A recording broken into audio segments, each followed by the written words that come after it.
Are you ready? I'm ready. Okay.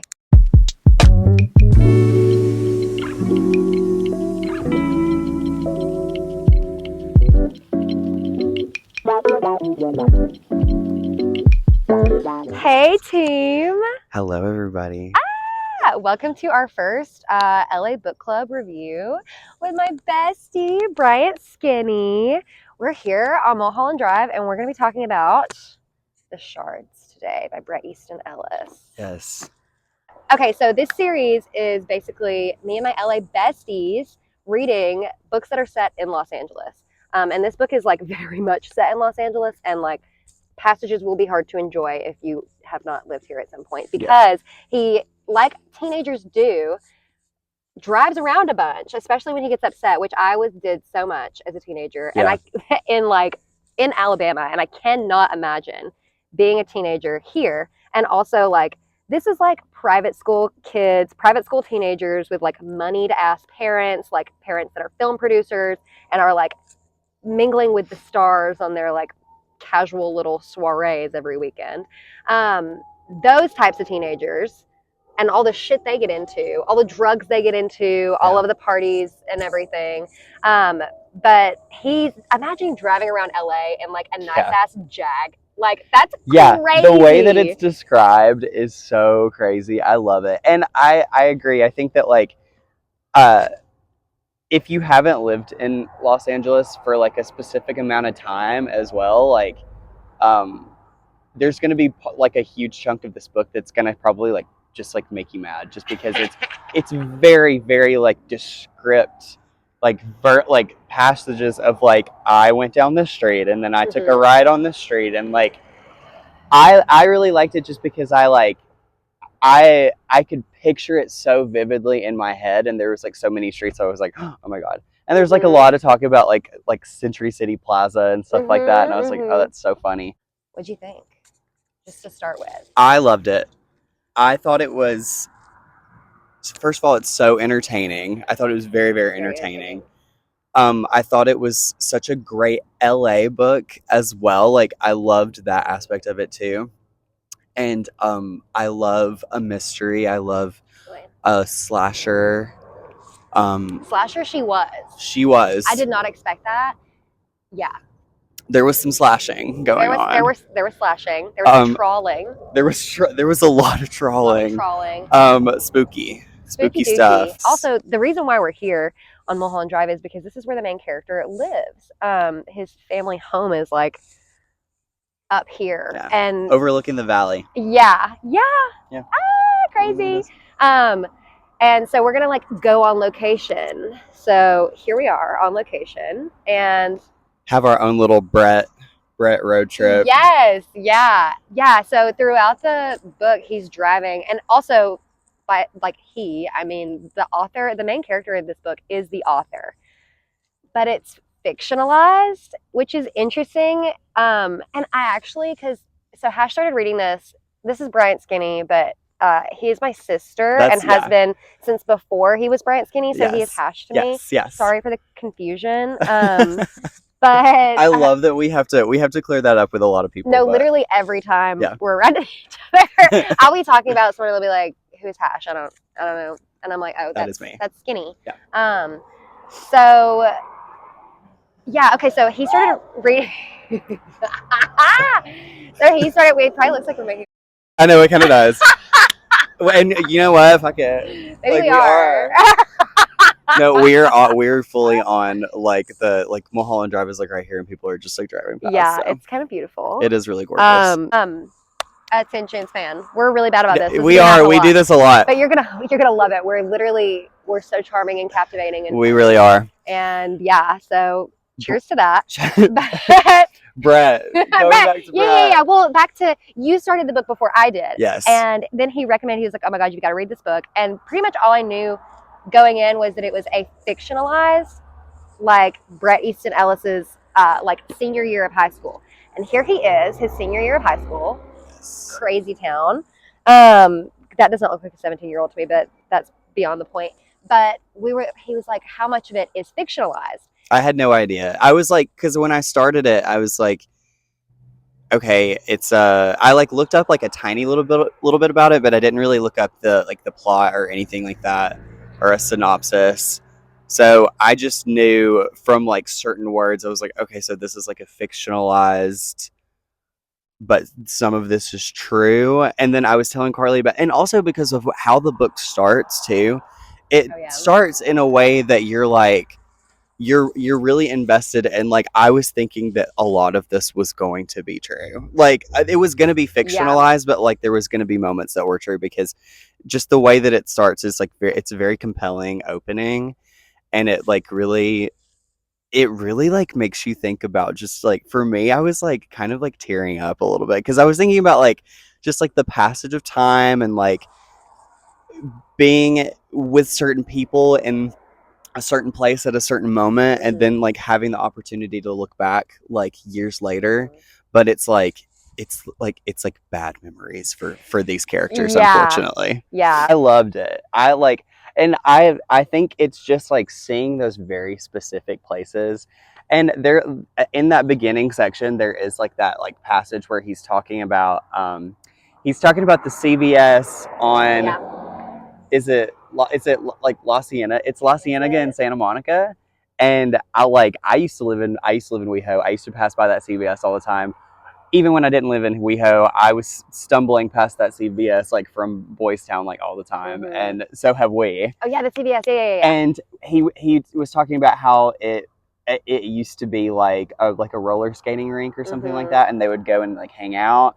Ugh. And then it just got me thinking about how like I've only been here for a few years, but in the time that I've been here, like things have changed. Mm-hmm. And like there used Totally. there Yeah. used to be like the Holloway Hotel that was like right next to the CVS, and like we used to like walk by and like see a man like sitting in the on his balcony all the time, like when we were coming back from the bars, and then like one day like he stopped showing up, and then like the hotel closed, and like yeah, it's crazy. So Shit moves stuff fast. Shit shit moves moves fast fast, like here. stuff changes, and like I think that opening section of the book like really captures that like really well. Yeah, and I feel like the book is kind of about that, about like how in the city it kind of just like absorbs moments like that, and like because it is such a frozen moment in time, and that's also goes into like, this is so random, but there's another cover for this book that I fucking hate. I think this is perfect because it really gives the aesthetic of like this these preppy ass private school boys in the 1980s Yeah, that are like, light blue. but then also there's like a serial killer following them. We haven't even like actually gotten to that point. Yeah, Like, the but fact that's that there's a serial killer on the list yeah. too. And also I was thinking about this because I think I'm going to do a video about like my favorite books from every genre of this year. Mm. And this kind of like genre bends a little bit. Like it is a horror, but it also is a mystery. And Yeah. it is also like, it's pretty gay. It's a pretty gay book. Thank And God. it is also very much like about Los Angeles, I feel like. Yeah.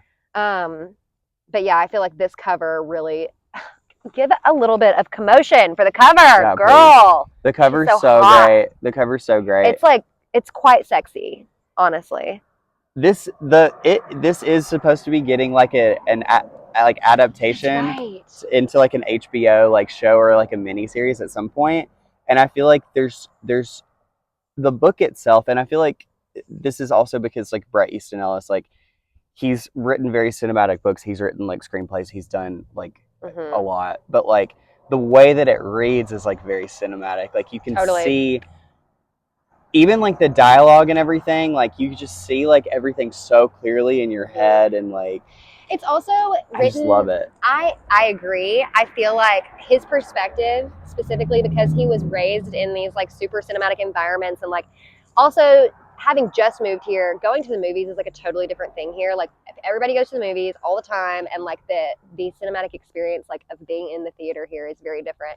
And Bret is in the theater a lot. Like he is not just like bumping elbows with these stars, and like one of his girlfriend's dad is a producer, but like he's at the movies all the time. And so the way this story is told, being from his perspective, being like such a fan of the movies, and he specifically talks a lot about his perspective as a writer, and people are constantly telling him like, oh, you blow everything out of proportion because you're a writer, and like you'll elaborate on things and like exaggerate stories even when you're just telling them to us, like because you're a writer. And so that is like a huge part of the book because it affects his perspective to a degree that gets really, really dicey by the end of the book. We'll talk about that a little bit We'll later. Get to spoilers. But I'll say that like it in the beginning of the book and like throughout like the first like chunk of it, I was like reading that and I was really identifying with this character, and like I was really like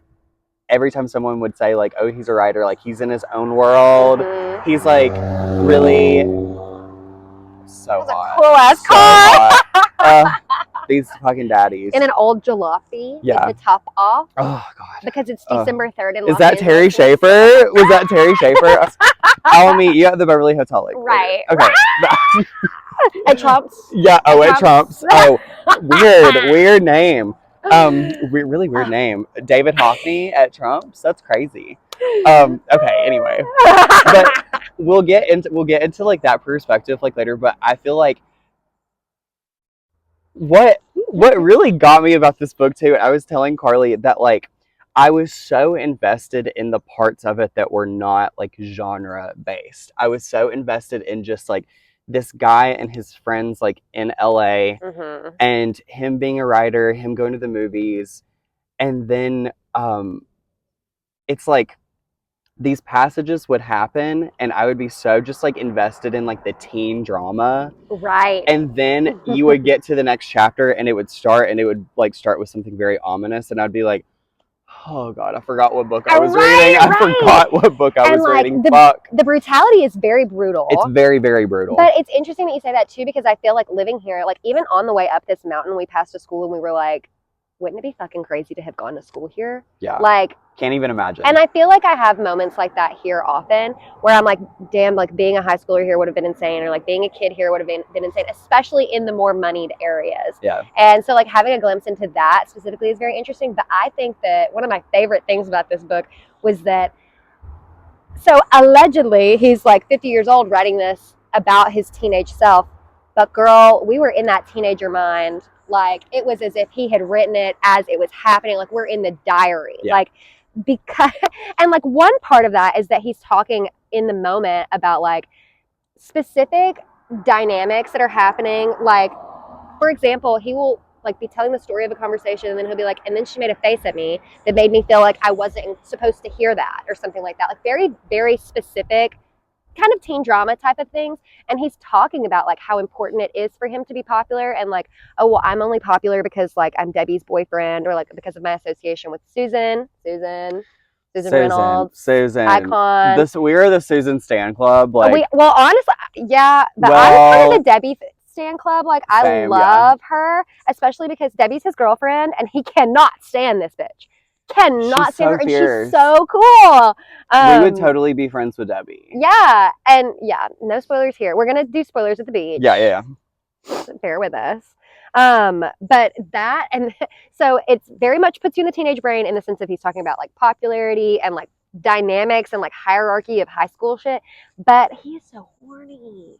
Man is so horny, and like I'm like, you are a teenager. Like, yeah, like literally all he's thinking about, and I don't know how Bret Easton Ellis identifies now, but like man, woman, like kids his age, adults, like he is like. And then he turned around and I saw his ass and I just could not stop staring. And it'll be like a whole paragraph about how much he wants to fuck this guy. Yeah, and then he'll be like, oh my God, you knew I liked boys? Yeah. And we're like, come on, Bret. He's like lingering and like looking at people in like the locker room and everything, and it's like I think everyone knows. And I think that's a part of the book too, is that totally. Like everyone kind of talks around stuff very much, and no one says exactly what they're thinking. Everyone's always talking around everything, and like Bret and Susan will be having a conversation, and it's like you can tell just based off of what she's saying that she knows his tea. Totally. And he's just like talking around it, and I'm like, girl, why don't y'all just come out and team up? Well, like, yeah, come on. That, and it's also very much reminded me of being a teenager and being in the closet and being like kind of talking around the gayness, and your friends are like, they know, girl, they know, and you're like, yeah, I just don't know, and I just like I have to come out to them, but I'm not ready yet, and like from anyone watching it from the outside, they're like, girl, everybody knows. Like, this is not a secret. Yeah. Especially the people who are closest to you. Like, there's a scene where they're in the locker room and Tom turns away from him to change. Yeah. And he's like, he says, like, yeah, Tom didn't know that, like, I really wanted to look at his ass anyway. So, like, It's crazy. oh my God, so funny. That, like, those moments is, especially with like him and like Ryan. Mm-hmm. That's kind of like, should we rate it? Should we rate it? I can't remember what I rated it when I finished it because it's been like maybe a week. Yeah. But I want to say it was like 4.5 or 5 stars. Yeah. What about you? I'd give it 5 stars. I think that I think the only criticism I have of it, well, first of all, I want to talk about like just like the writing style for a second, because the writing style is just it's so much fun, and it's just so engrossing, and the characters are so great, the dialogue is so great. Oh, yeah. I just love it, and I think that the only real criticism I have is that like I don't know, it feeds into the spoiler section a little bit, so maybe I'll save it. But I'll say that I gave it a 5 out of 5.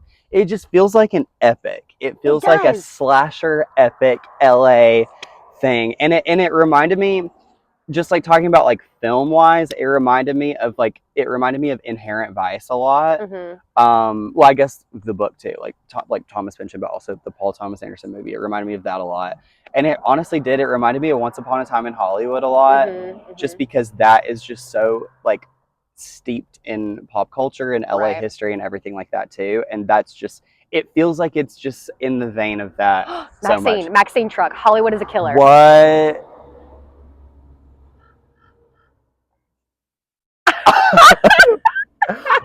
I wish that we could have shown y'all what we just saw. We just saw a Maxine tour guide bus drive by, and everyone was staring at us. Which everyone should be staring at us. Because I'm a fucking star! No, I'm a star. Y'all might as well all go home because I just fucking nailed it. Icon. That also, I loved Maxine, and felt like, I think I watched that like the week that I finished this or something. Oh, it's very Maxine too. I didn't even think about it, but it's giving Maxine. It is very giving Maxine. Yeah. I loved how ominous this was, and it's really interesting because you can see like there's omens, and there's also like a lot of like Chekhov's gun. Like I don't think this is a spoiler, but as soon as he started telling me the names of everybody's pets, I was like, "Oh yeah." As soon as you see that someone has a pet, you're like, "Oh God, they're gonna get killed, aren't they?" Yeah, and like, oh my God, it's kind of like Pretty Little Liars, teen drama, but everybody dies type shit. Yeah. But the way also that like there'll be like a scene, and then he'll wrap the scene up and be like, and that's the last time I ever saw them again. And you're like, what? You're like, whoa, what? So he had a pattern of doing that where like there was, I wonder if I have it tabbed, but there was like a huge section where like, I feel like maybe 100 pages in, I still was like, I don't know what the fuck's going on, or what, there's still so much setup. And then at the end of every like paragraph, he will say something like ominous and foreboding, but it's like, and then I never saw her again, and like, too bad me and Susan Reynolds would never blah blah blah, or like something super final. So that's another reason like it was interesting to get it from the perspective of someone who is like years later talking about it. Because it does keep you on edge, and it does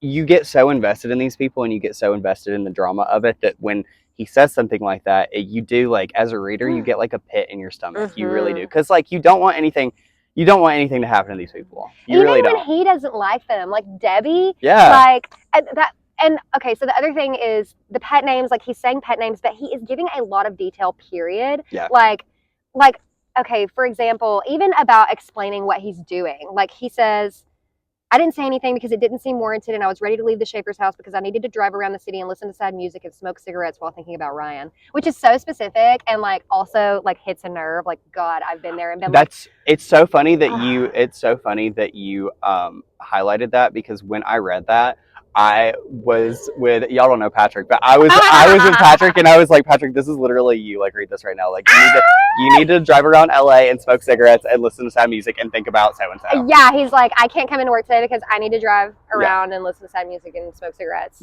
Yeah. So very real, Patrick. Real. Okay, so I guess this is the end of our first location. We'll give you guys some little views because these are crazy. Yeah. And then we're gonna get into it, and we're gonna talk spoilers and just have a gab fest at the beach. Oh my God, we're gonna gab our noses off, girl. Okay. Yeah. All right, let's do it. I kind of look like her. Right. Like, you just think on coincidence that, you know.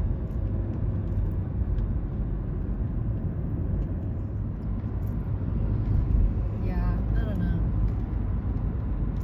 Hi, we're back, and we are gabbing and driving, much like Bret is the entirety of this fucking book. Yes.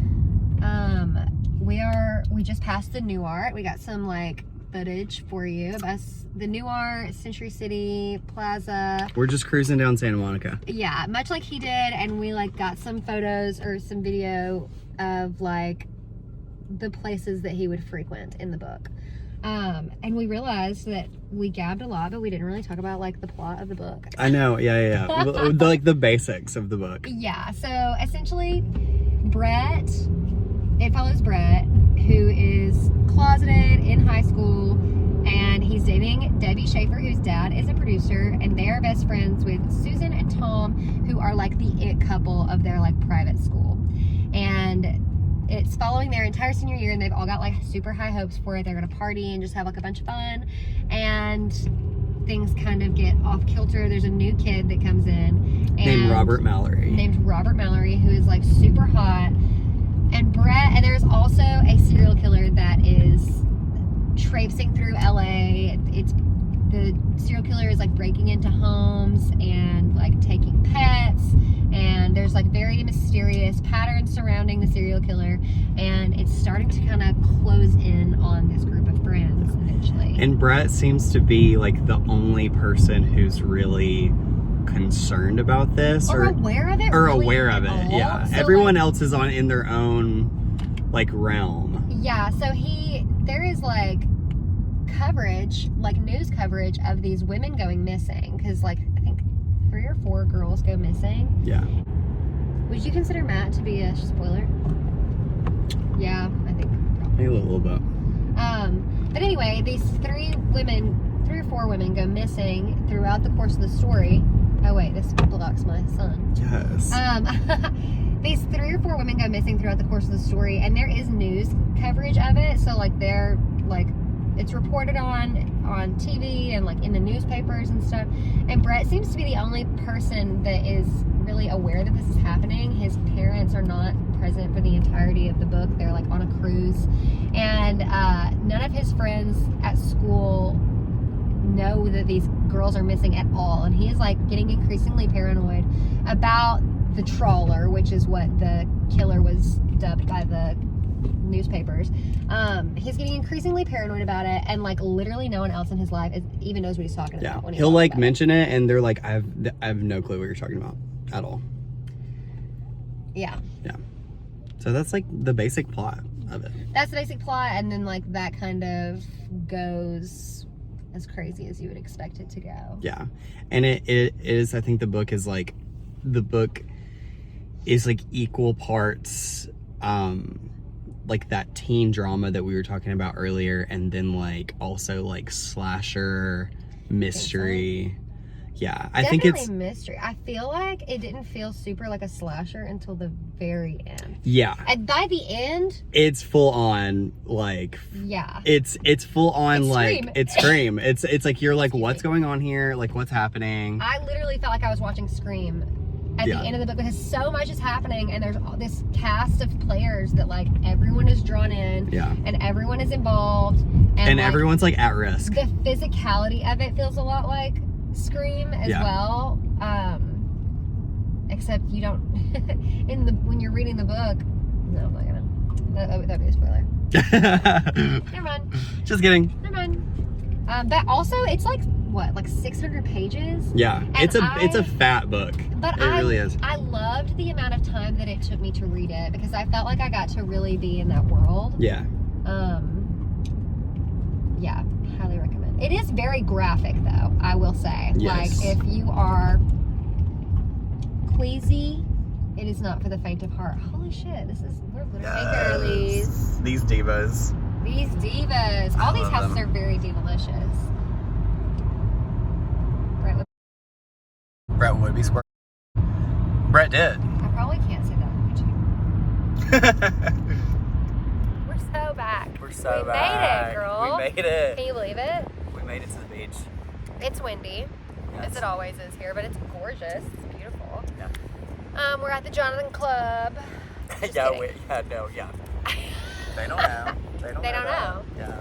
People who live in LA are like, no, y'all are not. People who haven't read the book are like, what the fuck are they talking about? The Jonathan Club is a real place, and we could go there because it is still a place, which is kind of remarkable. But we're not. We're here, and because we're here, it's like spoiler time. We can talk about whatever the fuck we want. We're gonna get into it. Yeah. So Robert Mallory gets to town. Well, before Robert Mallory gets to town, Bret sees him at the Shining premiere. And then At the theater in Westwood. I can't remember which one. Can't remember which one, but one of the ones. Yeah.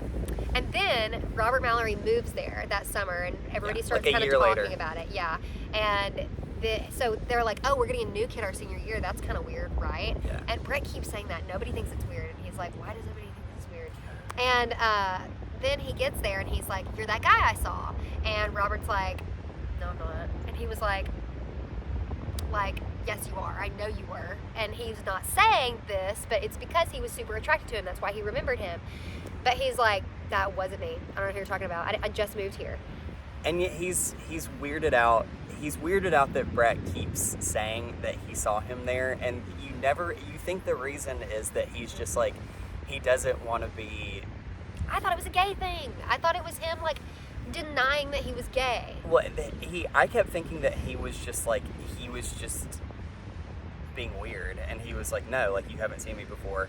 But there is like an actual reason to why he. And then also at the same time, Bret is weirded out that he's lying about it. Yeah. And so Bret ends up like following him after school, and all this time Bret is also hooking up with this kid named Matt, who is like chill surfer dude, like stoner, always stoned, like he's super, like always at the house. Always like, at the house. He like goes home, gets high, and swims lays around, and then like comes back inside. Yeah. And actually, he didn't surf, but he had surfboards in his room.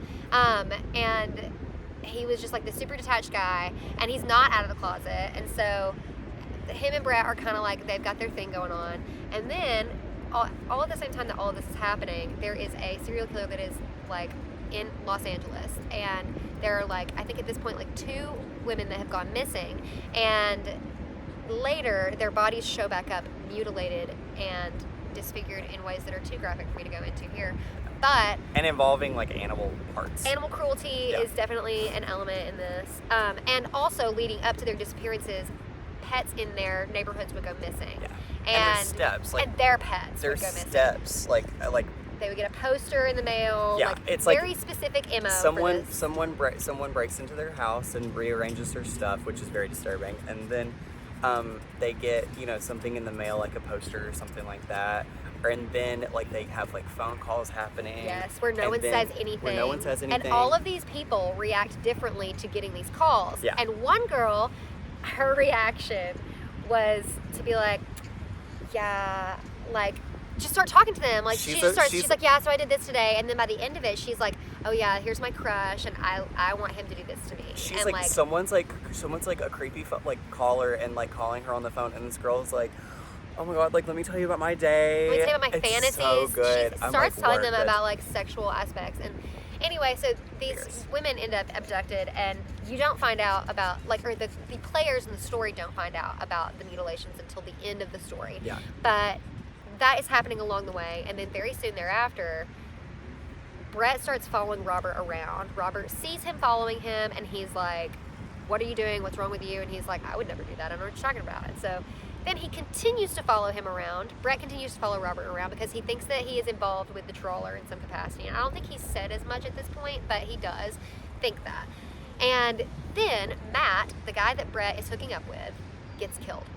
And it is ruled an accident, and everybody seems to think that he drowned in his pool and that he like had an accidental drug overdose. They think that and it's such a graphic death too, that everyone is like, oh well, he just took a lot of drugs and like he like freaked out, and then like, and it's like, no, he like also it's didn't, so graphic. Like, why wouldn't anybody? Very much. Why wouldn't and there's anybody like think there's that like is... a mutilated cat next to, or his cat was mutilated. His cat who had gone missing, and all of his fish from his aquarium had been taken out, which to me is like so spooky because that someone had to be in your space for long enough to do something that calculated. I think that's such a great scene too, because like you have this whole section where the way that it's described, it's like it's very like sensual. It's very like teen, like just like it's just like these guys like discovering their sexuality and like having fun with each other, and it's like it's just such a it feels like a nice it just feels it's just like you're reading it and you're like,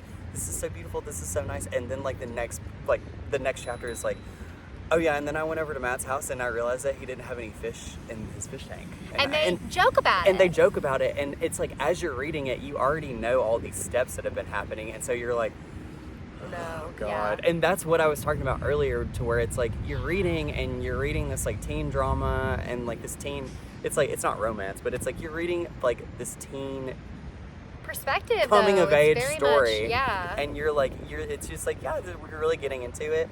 And then there are these little details that come in where you're like, oh, yeah, I forgot.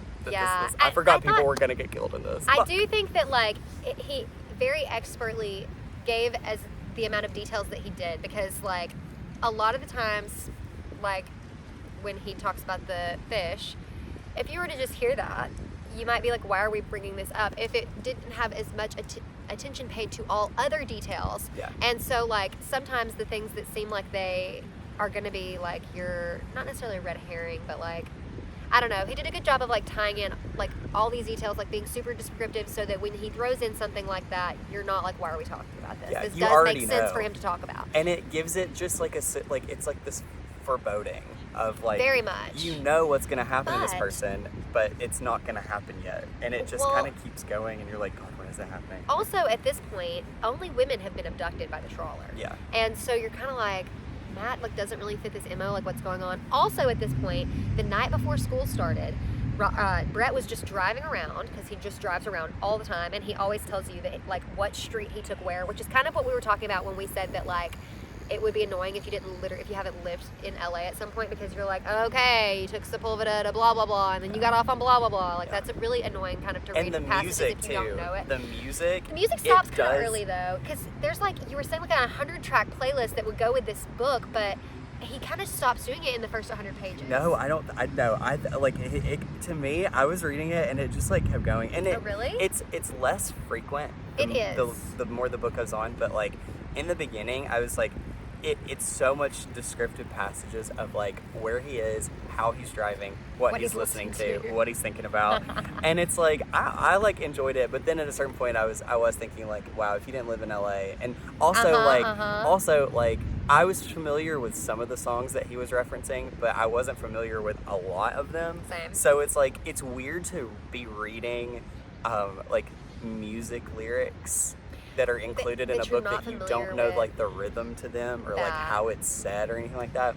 So yeah. And it was so many songs. Like often if I'm reading a book and they mention a song, I will look it up, but it's so many. It's a huge playlist. Anyway, moving on. Matt Kellner eventually does, so he gets killed, and everybody's like, oh, that's crazy, he did a bunch of drugs. And also just be aware, we haven't even talked about this, but all the kids in this book are doing like Quaaludes and cocaine every day. Literally like every day. Except for Matt. Matt just smokes weed. Yeah. And so that's just so They're he like knows that popping something's pills. up. They're popping Yeah. perks, babe. So Bret knows that something's up, They're and there's fucked something up. wrong with this, and so he goes to the house, breaks in, steals his underwear, leaves, and then sees his mom crying outside, Matt's mom, and he's like, And well, she's I filled guess up. I gotta go talk to her, and she's like, I don't know what happened to my son. Go inside and talk to my husband. Pretty much feels very much like a video game in terms of like, you know, Go in here. go collect underpants from Matt's house, and then as you're leaving, you see someone you got to talk to, and he's like, go in there. So Go talk to Matt. Yeah, it's like go talk to Ronald- Matt's dad in Ronald his office Kellner. to get more information. And then it's Exactly. like, So he you get it? does. Ronald Kellner is Matt's dad. He shows him the autopsy report. Why would he do that? Like, I understand grieving father, but also it's like, grieving father, I don't think would want anyone to see their child like that. That he's frustrated because he's like, I can't believe the cops think that this is an accidental death. I can't believe they're ruling at this. Look at these autopsy pictures and shit. And so he looks at him and is traumatized. Like, very clearly says in the book that he was traumatized by the photographs because, I mean, who wouldn't if they didn't literally do it? Which is curious because it does seem at this point like Bret killed Matt. Even if he didn't kill any of these other girls, it seems like Bret killed Matt. Because who else would have? Like, what would the trawler's MO have been for killing Matt? It's completely off base of what he normally would do. So, anyway, moving on. You don't think that he did that, and God, what even happens after that? In that instance, it's like, it's another moment to me where Bret was like, I don't know how, and I can't explain this, but like, I think that Robert's involved with this somehow. And also, that did kind of make sense because before Matt died, him and Matt had a falling out. And then Robert and Matt had been like kind of spotted together like a little bit, and so like that. But that's the only bit of evidence from Bret's perspective that he could have done this somehow. Is that like, oh well, I saw them together. Right. And it's like, oh, okay. And Robert said something to Bret about it, and that was the other thing. Robert was like, "Didn't you guys have like a falling out?" And it like that to me, it's like all of the tension with them feels sexual to me. Like, it does. Where he's like, "Didn't you and Matt have like something going on?" And, it's like he's always out? trying to inquire Yes. more, and Bret is always like, what are you talking about? And he's always trying to shut it down, and Robert's like, okay, And I know your tea, but okay, right. fine, And whatever. Robert also says some pretty homophobic things. I think about Terry too. Yeah. But it's like always with this flourish that I'm like, you feel that way for a reason. Yeah. You know what I mean? Like, this is not just out of left field. Right. So then after the whole Matt thing, Bret kind of shuts down, and he talks a lot about being the tangible participant and like whether he's actually engaging in school, because everybody goes back to school and acts like nothing happened with Matt. And he's like, how could we all just pretend that this didn't happen? Like, this is insane. And he, I think, gets much more suspicious of Robert at that point. Yeah. And then he starts following him basically like every day, and that's where like the whole moment with like the house, like the aunt's house, comes into play, because he follows him to this like address, and then he starts noticing this like beige van that's like driving around everywhere. following Robert. We were talking about earlier that there's a moment like where it's like the day before school starts, like Bret's driving around and he sees like someone with a flashlight like outside of like the school like at night. And then I think there's like a couple other instances. There's obviously the instance in the club with like the guy in the bathroom. It's very disturbing scene. Such a spooky scene. Yeah. But it is a very slow build in terms of like these things that are happening. But then by the end of the book, like the last like 100 pages or so, it's just like, it's very, very creepy. And it's like you just get so much like horror in it. And there's so many for like horror lovers too, there's so many like just really disturbing images and really disturbing moments that like I feel like I don't read like horror books very often. Horror films I watch, but like I feel like there are moments in this where it's like it sends like a shiver down your spine, or it makes you like jump like reading it in a way that like I have not really like had an experience like that, like reading a book. Totally. It's so good. It's so good. Very graphic too. Yeah, it is very I feel graphic. like. And like the whole thing with the like he gets a cassette where it's like like evidence of Matt's like death, and it's him on a beach with like people, and it's just a very, very disturbing thing to like listen to. Yes, that freaked me out. It's just so creepy. And then there's like the like photographs and everything. Those are very creepy. Of the autopsy and stuff later. The whole scene where like Bret ends up going to see his aunt. No. Bret ends up going to spy on Susan and Robert because Susan and Robert start having a little thing going on. Yeah, so a lot of this middle chunk of the book I feel like is very teen drama. Yeah. And so like the politics of their like popularity hierarchy in the school. He's like everything's about to change, and it's like all of that is just based on, it's so overdramatic. It's so 17-year-old. But also because he's he like kind of, Susan's about to break up with Tom and everything is gonna change. But and also you're like, he loves oh my Susan. God, like calm down. But also I think that he thought Robert was gonna kill Susan. Yeah. You definitely, that does kind of make sense. You definitely do have that sense, and I thought that's what was gonna happen. I did think that was gonna happen too. I did not know where it was going, and I neither. kept thinking like he's scared for his friend because he thinks that like Robert is gonna kill her. But then it's like the way that the book plays out, it's so low key at times that it's like it does come across as just like he's like, my whole friend, like the whole friend group is gonna change. It's gonna ruin senior year. Like senior year is gonna be so ruined because of Robert Mallory. That is very much the vibe. Yeah.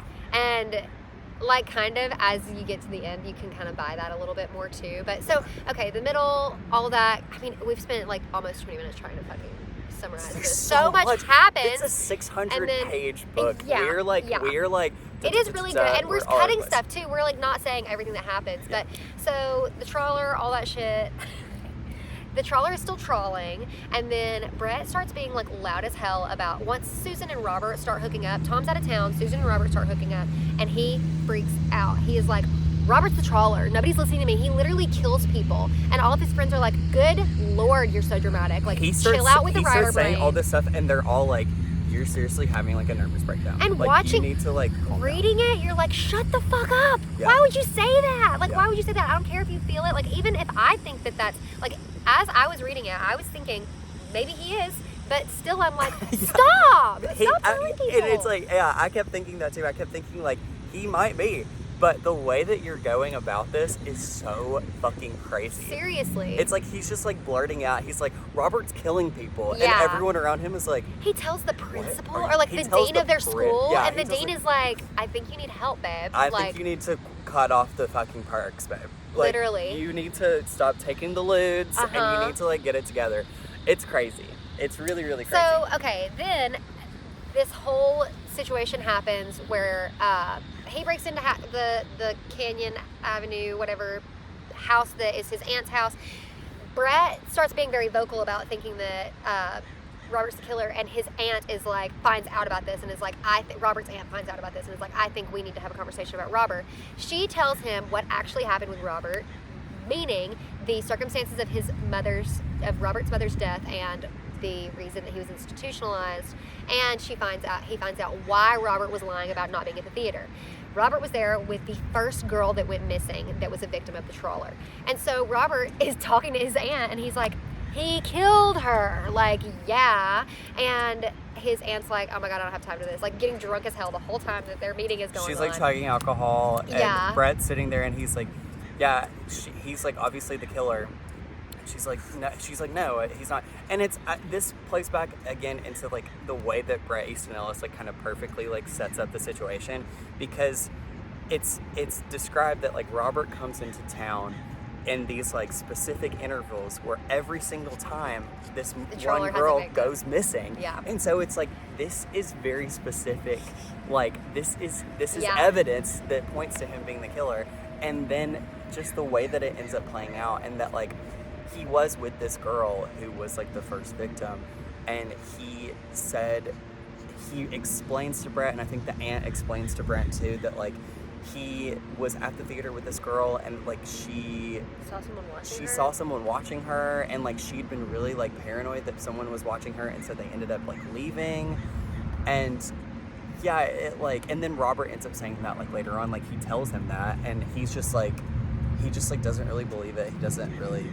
He thinks it's also interesting because the aunt very much sees Robert as the victim, and she's like, he has a hard life, and like my brother's a horrible father to him, like whatever. Give him a chance. And but it does read like waspy moms wanting to like look out for their own. Yeah, you know? exactly. So that does kind of make sense. But this whole time you're like, why the fuck he's killing girls? Like, why would you? Where is your loyalty? So. Okay, so then that happens, and I feel like pretty soon thereafter is when so they have the party. Debbie Schaefer is his girlfriend, so is Bret's girlfriend, so he shows up to this party where Terry Schaefer, this huge Hollywood producer, has all these like celebs and shit, and then also like all the kids are just invited to this like soiree type shit at their house. Everyone's like coked out, everyone's hammered. Terry the dad is especially fucked up, and he has already assaulted Bret at one point in this book, and at the party he is like super fucked up, and he comes on to Bret again, and Bret is like, I'm not doing this here, and leaves. And then later he's like flirting or gropes Robert, and then Robert kind of is talking to Bret, and he's like, that's like really gross, and Bret's like, Bret kind of plays it off, and he's like, well, that just happens, like he's like, it's Hollywood, baby. Like he's really like that. And that's showbiz. And Robert's like, no, like that's not okay, like don't fucking touch me. Like he's very like then he makes a homophobic comment there too. And then Bret goes into Debbie's bedroom, and they're like doing drugs, and then they hear something and they go out, and Terry Schaefer has been pushed off of a balcony in the house.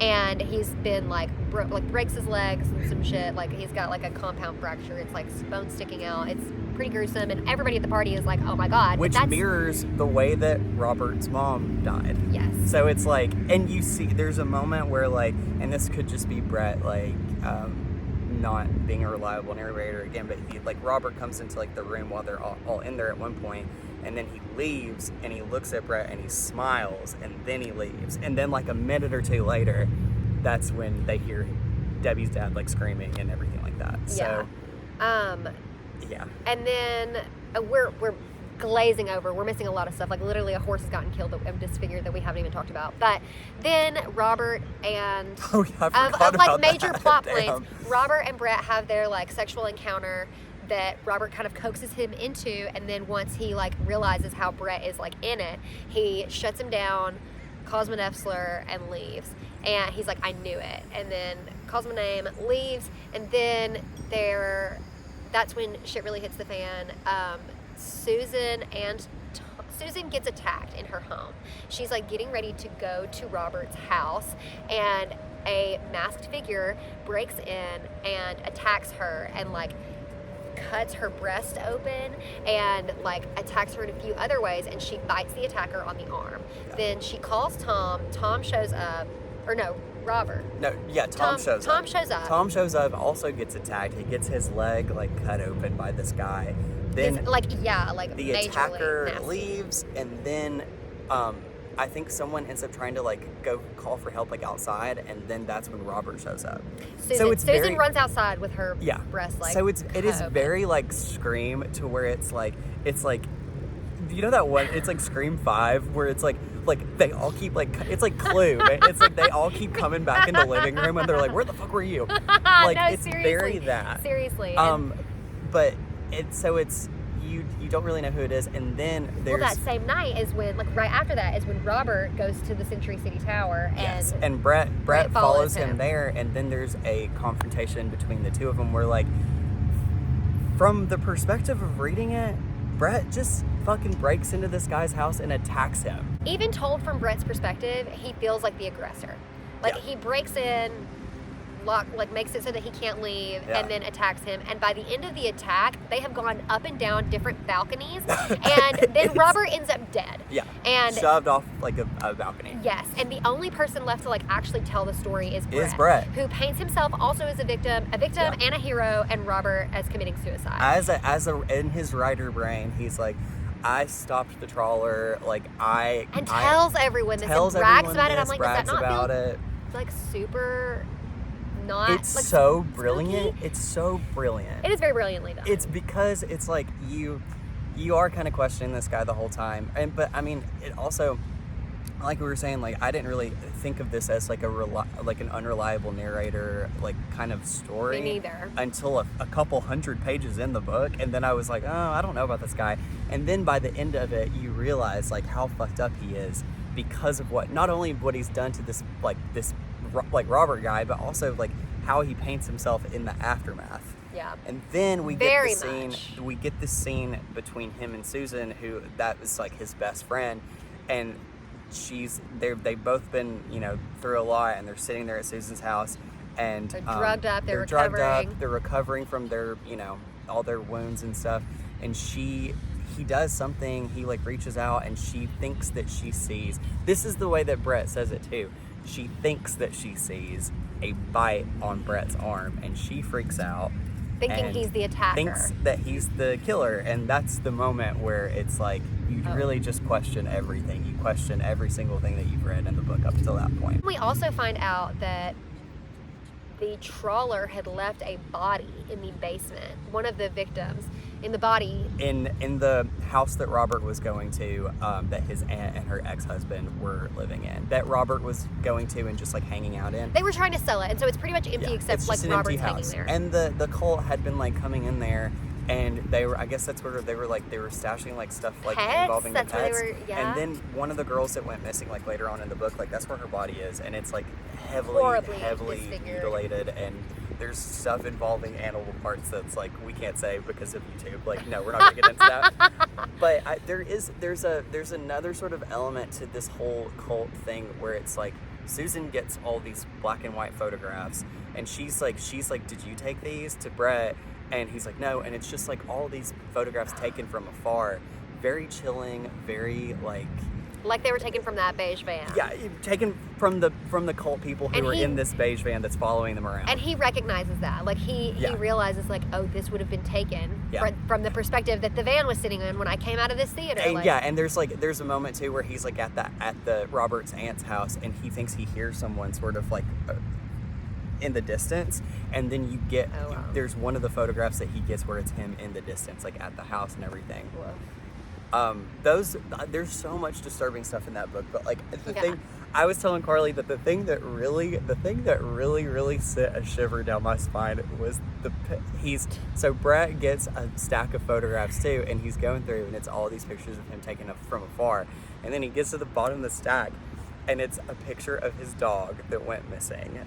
It's still missing. It's still missing, and the dog is like in it looks like a basement or something in this like liminal space, and like has been shaved like up to the head, and like its eye is missing, and it's what's bad is that the dog is still alive and looking up at the person taking the picture, which was, to me, there's so much disgusting stuff in the book. There is a lot. For that's some reason, not the worst even of the animal cruelty. Yeah. Like that's not. Yeah.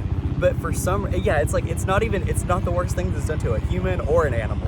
But like for some reason that really just sent a shiver down my spine. I didn't like that. Ooky spooky. And then also I think the scariest thing to me was probably the cassette tape. Oh, the cassette tape. Spoogadoo. That's disgusting. Spoogadoo. That Very one was disgusting. So okay, that's the summary though. We did it. We summarized this book. We got through. I left my book journal at home where I keep all my notes. So we have a photo of my notes here. Let's see. Some of this doesn't even make any sense reading like a week or two later. But one of the notes I had was very much fantasy as control, narrative as control, like he's doing in this book. Fictionalizing to tell the story. Right. I don't know what exactly she meant there, but... Well, I feel like it's like he's very much creating his own narrative, and he's creating the story around it. Oh, using it to control the narrative, yeah. You were so in his head that I didn't even think about it as being like an unreliable narrator kind of story. Me neither. But there are moments when the characters do stuff without him. They like are having conversations without him that he's present for, or like he'll hear from two characters that they were talking about something that involves him, and you think like, oh yeah, like he's they have their own lives, and he's not the central focus, and he's not like the most important person. Right. Well, And- also those conversations, I feel like he also, like, in some of those conversations, you get a hint Yeah.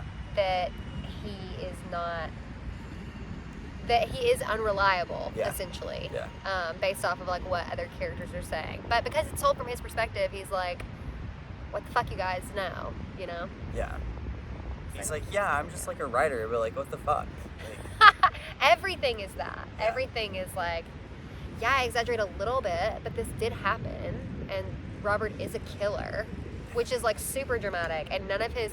Okay, so basically, now that we're into the spoilers part, I guess we can like actually say what ends up happening. So, Yeah. new kid in school comes, and Robert Mallory is the new kid, and he's fucking gorgeous, and he recognizes him from seeing him at the movies on opening day of The Shining, the year before, like the spring before. But and Robert denies it. He confronts him and he's like, I've seen you before, and he's like, no, I don't know what you're talking about, and he just like consistently denies that he was like ever there. And as the book goes on, like Bret just becomes like overly fascinated with this guy, but in like a very negative way. Like he's convinced that he is like the person like doing all this, or he's convinced that he's in on all of this like stuff that's going on around him, and he just is creating this narrative in his head that like Robert is a killer, and Robert's Literally. like involved in like a cult, and it's a little bit more complicated than like straight up like Robert's the killer. And Robert's Totally, the but cult. and it's also interesting because the reason that he remembers seeing Robert at the theater is because he's so attracted to him. He wants him. Yeah, and I do think, I mean, what ends up happening in the end with the way the cult perceives Robert, I think that he is probably a very objectively very attractive person. Stunned. Which makes me very curious who's going to play him. Who's gonna play this person? Yeah. I know, I'm like very intrigued. Who's gonna play Yeah. Robert Mallory? And so then when he's lying about that, do you see this? What are these for? Is it the lying down bicycle like in Squidward? Yeah. Anyway. Squidward. I had one. Yeah, the whole neighborhood. had one. Oh, yeah. The whole neighborhood. All the Squidwards. Okay. And so does that guy. Yeah, so did he. So he's like super fascinated with Robert to begin with, Yep. and has this like, I think what I was getting at with that note, like fantasy as control, is that this kid, Bret, spends like a good chunk of his time fantasizing. And usually it has to do with control in some capacity. Yeah. And when you're fantasizing, you obviously control whatever happens. So I think that was part of that as well. But then Robert shows up and is lying about not being at the theater that day, and he's like, no, I saw you. And honestly, to me, that kind of almost felt like a gay thing. Like, I saw you.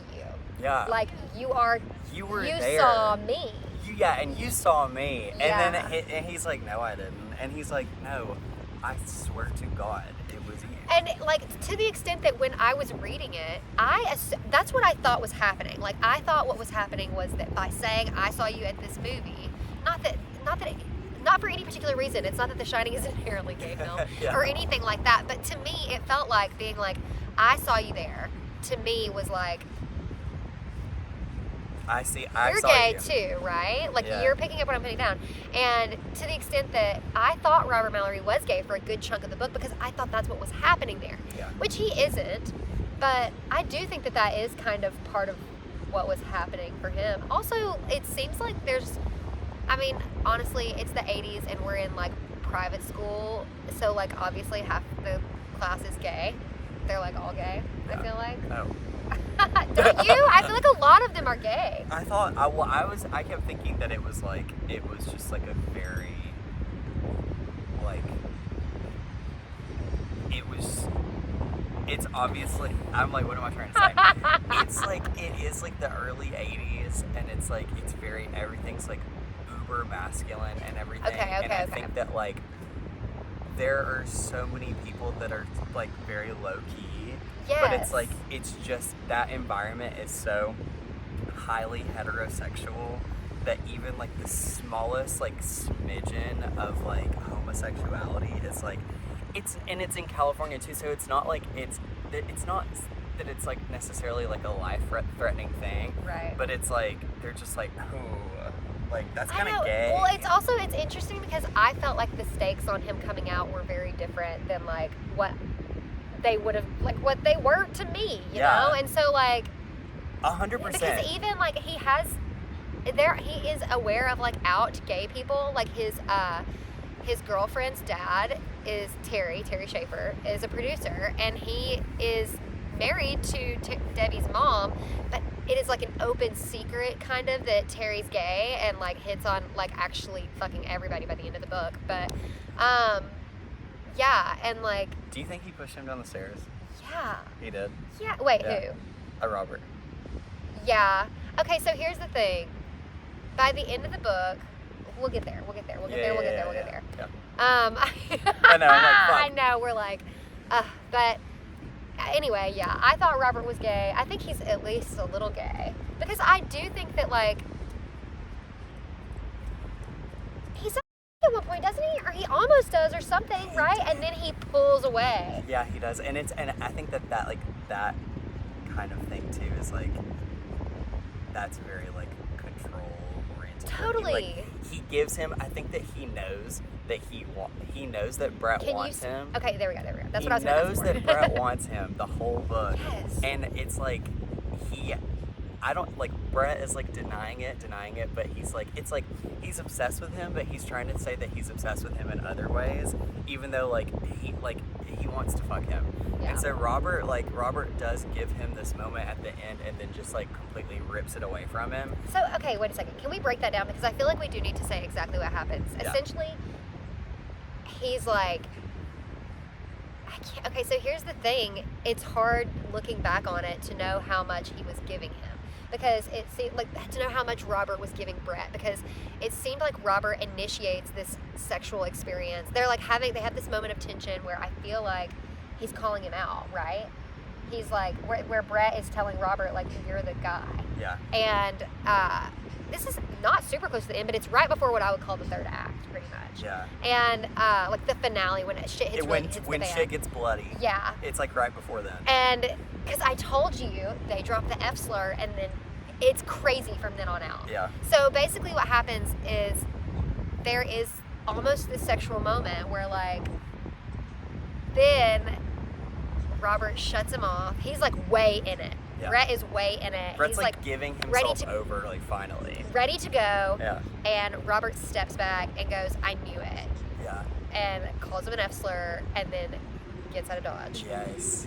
And Literally just like leaves the house. so to me, so by the end of the book, what ends up happening is you don't know if Bret is the killer or if Robert is the killer, or like there is just like you realize that your narrator has been very unreliable, and by the sequence of events that happen at the end of the book, you don't know like really what to trust. Yeah. And so looking back on that though, that scene, because by the end you're kind of wondering, you're kind of like, why does everybody seems to think Robert is like kind of an okay guy, despite the fact that pretty early on we end up finding out that he was institutionalized. We find out that he like sexually assaulted his little sister or his half sister, but nonetheless she was like 12 years old. You find out that the circumstances of his mother's death were very mysterious. She was pushed off balcony pretty much, but it was declared a mistake or an accidental death or something. Yeah. But basically like he seems pretty sketch, but nobody seems to think he's sketch except for Bret. Yeah. Even knowing all of this, Yeah. and knowing everything else that has been going on with the trawler since he got there, Yeah. and knowing that he lied about being at the theater, and so then that scene happens. But like so, by the fact that nobody believes that anything's wrong with Robert, and so you start to question Bret, and you're like, maybe not. Yeah. Maybe Bret is a little ooky spooky too. Yeah. And then that scene happens, and I was like, well, that doubled it down for me, and that did make me feel like he was violent and capable of like turning on a dime and like Yeah. dangerous, and that made me feel like when that scene happened, I mean, even if he wasn't gay at all, he just pretty much initiated this sexual situation just to test him and Yeah. see if he was. I'm Just sorry. to like terrorize I'm him. sorry. If anybody has ever done that in your life, if you're watching this and you've done that, you're a little gay. I don't care. You're a little gay. I You're a don't little care. fruity. And you're just homophobic you've just got that crazy internalized homophobia. Like, despite the fact that if you're watching this, this is not a safe space for you. I don't care. That's insane. That's an insane thing to do. But you don't do, straight people don't do that. Okay? Straight people don't do that. Right. I mean, right. what? I think that like Bret Easton Ellis does a really, really good job of like mirroring things very well to where like it within every sort of situation in the book, it reflects off of something else to where like you don't have a clear answer of anything. Like Robert, like you were saying, like Robert, there is a lot of evidence of Robert being a very like hostile person who's done like a lot of bad things, but then everyone else except for Bret is like, it's like you need to give him a shot, you need to give him a chance, like he's like blah, He's had a blah, hard blah. time. He's had like, a hard time. Everyone else seems to think, like his aunt Yeah. seems to think that he has been the victim of these situations. Yeah. Which, like, the mom thing and the half sister, I'm like, I just don't know how you color him a victim in And either of those situations. the way that the mom's death mirrors what like happens to like Terry. Terry Schaefer at this like party scene later on in the book, it's just like these things like that just it's very, very expertly done, and there is a lot of thought behind it to where like you could look at it from any angle and get a different perspective, because I feel like we might have different perspectives Honestly, on it. yeah. And like because I think that the way that the book ends and the way that everything ends up shaping out is that like I don't think that Bret was the killer, and I don't think that Robert was the killer. I think it was like these separate instances and these separate things. I think that there is this cult that's happening, and this cult is connected to Robert, and they are obsessed with him, and they're following all of like That is a the part of the friends. story. Because Yeah, the way that you just is, said yeah, that yeah. made it seem like you're like, I think there's a cult. Yeah, I know. Like out of no. nowhere. That is But what's that happening. is a concept. that is They what's did explore happening. it. It's reported on and everything within the story. There's a cult, and then they're following like Robert and his friends. Like that is a part of it. Yeah, that is the cult. That is the cult. I don't know if they're. I don't think that Robert was a part of it, and I don't think that Bret's a part of it. I think it's just something that's happening like tangentially to what's happening with this like group of friends too. And I think that Bret is like obviously like he's kind of sick in the head too. And I think that him feeding into this and him feeding into all of these like ideas and stuff, like I think it just makes it very hard to understand like who did what and everything like that. Totally. Because you've got like essentially 3 players. Yeah. So you've got Bret and Robert, and then you've also got this cult. Yeah. And the cult has been doing things like the cult showed up at the Jonathan Club the day that they were there. So basically, Bret, Debbie, Tom, Susan, and Robert all came to the Jonathan Club one day. I feel like nobody was in a good mood. I feel like I feel like I was there. And they're cold. And they're cold because it's fucking Girl, cold on it's the cold beach. as The hell. beaches are cold here. Girl, I'm cold. We're used I'm to Florida so beaches. cold. This is crazy, okay? Yeah. So they're cold on the beach, nobody's in a good mood, and they're like, why is nobody here? Like, there's nobody at the Jonathan Club. None of them have ever seen it this dead before. They're the only people there. Yeah, and they're like, this cult has been like terrorizing us. And like, they find a dead bird, I think, in a bathroom. They find a dead bird and a candle like lit, and I thought that was like such a great detail, because there's a whole part of the book where Bret is like following Robert, and he follows him to this house that you later figure out is like his aunt's, like her house and her husband's house where they used to live. And Robert is like staying there sometimes, and he goes, and there's a passage where he sees like a flickering candle in the window. Oh yeah. And then you come to find out later on that the cult has inhabited this house, and they are they're in the basement. Yeah. Like that. Carly had a weird dream, and it's very, very much like what happens in this fucking Last book. night, Mama. Last That's night. crazy. That is spooky. That's really spooky. I don't like that. Oh, well, I'm just going to tell you guys now. That's scary. I dreamt last night that I was at my grandma's house, and I was like dog sitting or something, and I see somebody like kind of wander up, just like that one time we were there, like they were coming to check on us. And I'm like hearing so much like shit going on in the basement. And so I was like, what is happening down there? And I go down there, and there are 30 people squatting in the basement, and they're having a party. And I was like, I eventually befriended them. This is a dream, okay? I feel like every time this is a dream. I start this sentence with this, I have to. So I end up joining them and then being like, hey guys, you can't stay here. You gotta go. That's. And they left. Do you think that that's like? Do you think that you subconsciously were thinking about like that? Potentially. I don't know. That's crazy. Yeah, crazy. But I think that looking at Robert from the perspective of him not being involved with these people and them just being obsessed with him, I think it really like it makes him this very tragic figure because he is like trying to get away from these people and these people are constantly following him. And this idea of him being in this house and them being in the house too with him and him being paranoid about like I'm like I kept thinking about that. I kept thinking like did he know they were in that house? I just don't know because then he's staying on that house on Haskell Avenue. Also, it is. I feel like I also have to say that we haven't even talked about Matt yet. Oh my God, yeah. Anyway, but in terms of him knowing, Bret is crazy in the sense Bret does that crazy shit. throughout the entire book, and this is one of your first like hints that he's an unreliable narrator, things will happen such as the guy that he's been secretly fucking dies under like mysterious circumstances after they've had an argument, and he goes to his house, which is a crime scene, like an active crime scene, and steals his boxers. Yeah. And what else did he saw something else from his house too. The poster or something. But I'm like, that is so stupid. It's so weird. I know it's 1980, but that's an active crime scene, bro. They could have like already documented this shit.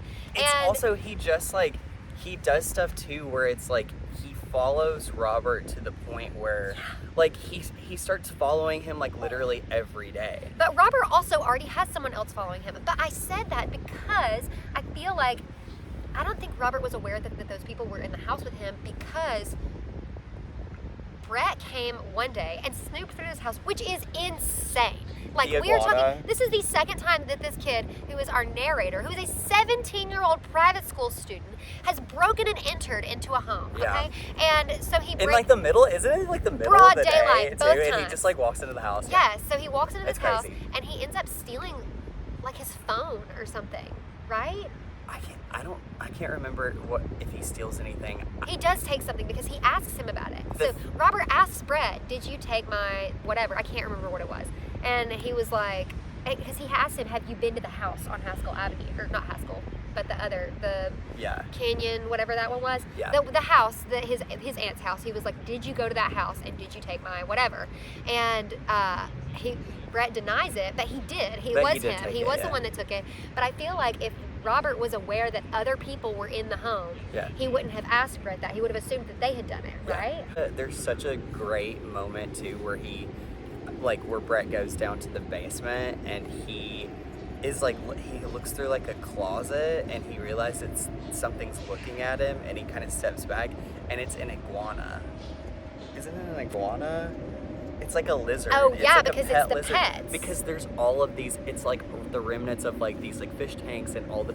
Oh my gosh, one thing that I did, that I did make a note about, I had a professor in college that when we were going through Dante's Inferno, I just saw that and I was like, please explain. Because of I love this. Because of this comment, the reason the comment my professor made stuck with me was because the book I was reading at the time, it was related, it felt like very relevant to the book that I was reading. Basically, he said that when Dante wrote that book, he just thought of all the people that he didn't like and gave them what they deserved, what he felt like they deserved. Wow.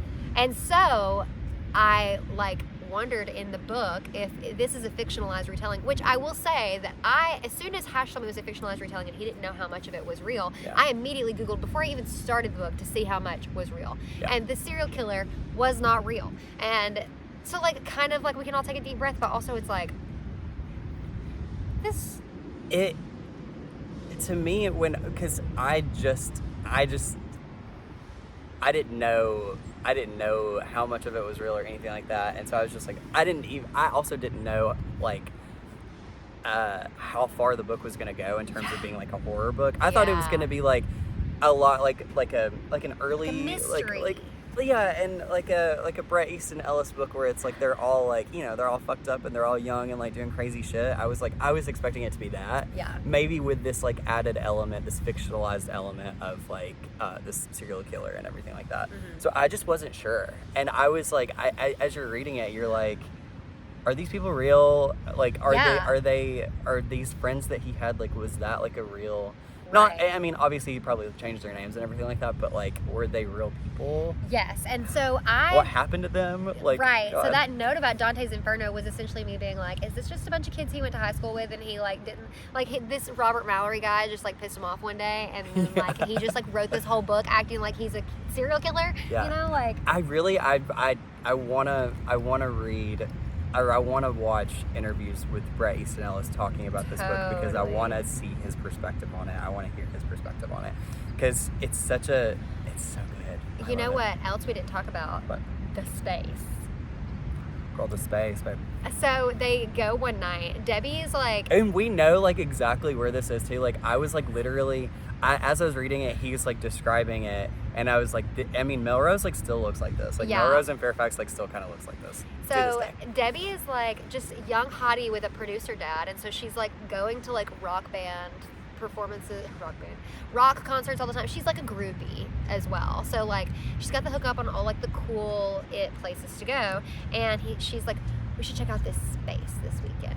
And he's like, is it like a bar or like a club or what? And she's like, It's just a space. And Which you're is like, okay. So Like, take me to the space, So bro. LA too, where it's like, oh, it's a space. It's just a space. like it's like experimental. Yeah. And so they go to the space, and it's spooky Duke, and there's like There's like music videos playing. There's just everywhere. like projections of music videos in every room. Yeah. And then like everybody's there. Like Tom, Susan, or no, I don't think Susan's not there, is she? I can't remember if Susan's there. Tom and Debbie and Bret and Robert are all there. And Yeah. Robert says some unsettling things about what he wants to do to Susan sexually Yeah. to Bret, and he is disturbed, and he's like not really wanting to be there anyway. So he goes to the bathroom, and what exactly was the sequence of events in the So- bathroom? Did he see the person in the bathroom? No, so the way that it's He's- described it's- too, it's oh. very scary. So like, basically Debbie like knows the guy that like owns the space, and she's like, you have to meet him, and he's like, ugh, like I don't want to, like I don't care. And so like Debbie goes to like talk to this guy, and they're like all like just like doing drugs, and Bret I think like goes to find them, and he's going down this hallway, and he ends up, or no, maybe he's just like looking for the bathroom. He And- was going to the bathroom because he pisses. Yeah. He pisses in the bathroom. So he goes to the bathroom, And it's just a candle. It's like he hears someone in the bathroom with him, and he turns, and it's a cavernous space. But there is only a candle lighting it. And Yeah. so it's kind of done as like an atmospheric thing, but Yes. also it's like you can't really see further than you have to. So he gets the candle, and he's like going through. He's going deeper into space, and it's like it's unnaturally like large, and he finds this guy in the corner who's like he's basically like one of the members of like the cult, and he's like whispering things to himself, and like he's like freaking out, and And I it's think like he notices that he has long fingernails. he notices too. he has long fingernails because he ends up cutting this girl. Like, Yeah, in he the forehead. scratches a girl. Yeah. Yeah. And so then that whole thing happens. She comes out. She's like, it doesn't hurt. Like, it's fine. They like Yeah. call the cops and all this stuff. And then And then- she's like, it doesn't hurt. Like, can someone give me another bump? Like, that's And so hilarious. then he says, I remember that the hippie was looking up at us, pressed against the floor, still whispering incantations, drool slathering his chin. His yellow teeth bared like he was some kind of animal. And yet what bothered me was that no one seemed particularly frightened of him, which is kind of how he feels about Robert. And it's kind of like he's just this guy is just a product of like the city, or like whether he's like an unhoused person or he's like a member of the cult. Like, these are things that you just kind of like, I mean, ever since like the 70s, people just kind of accepted like that this is an element of the city that you're going to have to deal with, and or that he is just a product of the space itself, because it is such like a weird thing that you're like, is he supposed to be here? Like, what was the deal? Yeah. I have a note here of how he breaks down these like simple interactions to like further the story, where like he's just telling Susan, Tom gets back tomorrow, what are you going to do? And this is after she's kind of been cheating on him with Robert while Tom's been out of town. And she says, actually, Tom gets back Monday night, Susan said dreamily. He's staying an extra day. She paused, swayed. Lionel got tickets to a football game. She paused again and kept swaying to the music. At Giants Stadium, she enunciated, the Giants are playing the Jets. She said in a lightly sardonic tone, as if the sport was a joke and the name of the teams were punchlines. She was making fun of something Tom took seriously enough to stay an extra day so he could go to the game, and this was a tone and an angle I had never heard from her before, and it was another step away from Tom and their past. So that's kind of an example of like how some tiny little comment someone will make like furthers the story so much, and Yeah. it's kind of Bret like reading into shit to an extent, but also it's like that does kind of track, you know, and it's like the type of little things that like you would look into if someone said when you're a teenager, just like a turn of phrase, like the way that someone says something and you read into it a lot. I think he does that a lot, like in the book. And it's the way that he describes it, because he does that a lot, especially with Susan, the way he notices her say stuff like in a specific way. I think like you were saying, like the way that he describes that, the way that Bret Easton Ellis describes all of that, it does give you a lot of insight into like who these kids are, and it's just done so well. Yeah, I love that. The way that he describes the dialogue, it's just he does it so well. Yeah, and it's very like, you would think that you would get annoyed having that much attention to detail, but it does keep you, because it furthers the story, like, and it keeps you curious about what's going on, like. And it's so descriptive to the point where you see it like so clearly that it's like, I was just like getting a kick out of it. Oh, totally. Anytime anyone would like say something like kind of shady to like another person, like he just describes it so well that you're like, ooh, I like he that. picks up on the shade. He does. He definitely picks up on the shade. Well, of course he would. Read him. I think that wraps us up. Thank you so much for watching, and hopefully we'll be doing more of these. Yes, babe. I'm excited. This was so much fun. You should definitely read this book, especially before the eventual. I don't know when. I've just heard rumblings, but yeah, this I think you should definitely highly recommend this book. It's for, if you love Euphoria, you would probably love this. Yeah. If you're a horror fan, you would love this. Oh yeah. If you're a Scream fan, you're gonna love this. Maxine fan. Oh yeah. Yeah, and if you liked Inherent Vice, if you like Once Upon a Time in Hollywood, if you like those like LA kind of paranoia kind of like set stories, I definitely recommend this. Yay! Yeah. Cheers! Okay, well, let's do it again sometime. Yay! Thanks so much for watching, and we'll see you next time. We did it, girl. Wow, that was so much fun. Let's do it again. Let's do it again.